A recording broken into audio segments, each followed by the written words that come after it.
Marriage exists as the doing of God and as the display of God. There is no other institution like it. Nothing even comes close to this design as a display of God. His love, His Son, His covenant. Nothing comes close.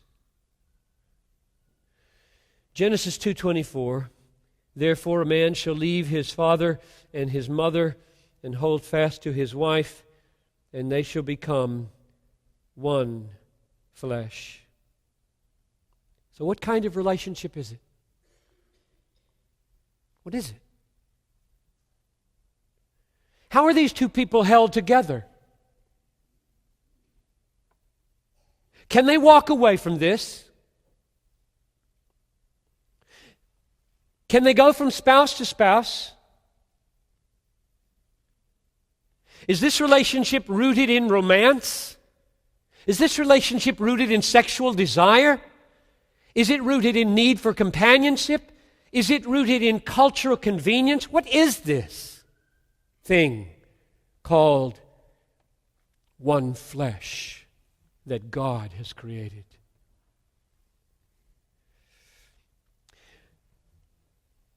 In verse 24, the words hold fast to his wife and the words they shall become one flesh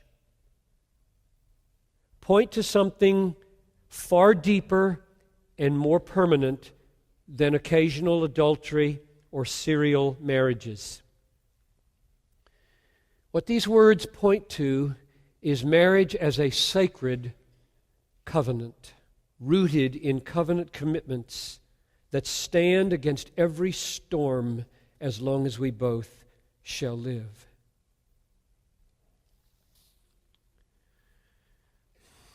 That's only implicit here, but it is explicit in Ephesians 5. And seeing the connection between Genesis 2:24 and Ephesians 5:31 and 32 is the most revealing thing about marriage in the Bible. So I invite you, in fact, to go with me to make the connection in Ephesians 5:31 and 32. This is Paul's letter to the Ephesians in the New Testament. He quotes Genesis 2:24, and then he says, the most glorious, the most wonderful, the most staggering thing that could possibly be said about marriage.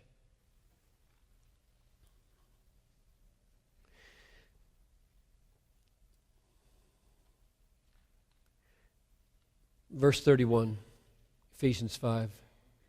Therefore, a man shall leave his father and mother and hold fast to his wife, and the two shall become one flesh.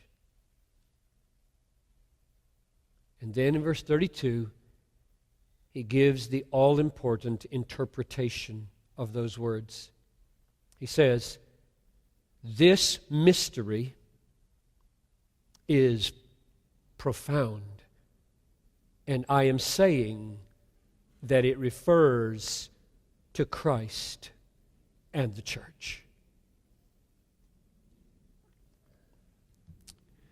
In other words, when God planned man as male and female, moving from family to family into a new one flesh union, He patterned it on Christ, His Son, and His bride, the church. It didn't go the other way around.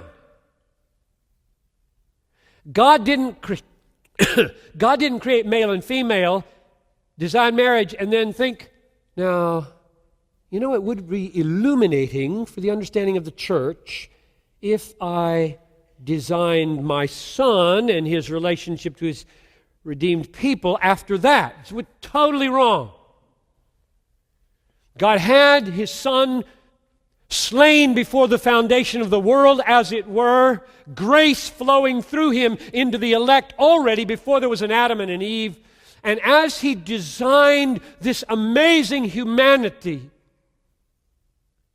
He designed marriage after His Son and His Son's relationship to His wife, the church. I am saying that it refers to Christ and the church. That's the meaning of Genesis 2:24. The most ultimate thing that can be said about marriage is that it exists for God's glory, that it exists to display God. And now we see how marriage is patterned after Christ's covenant relationship to the church, and therefore the highest meaning and the most ultimate purpose of marriage is to put the covenant relationship between Christ and His church on display in the world.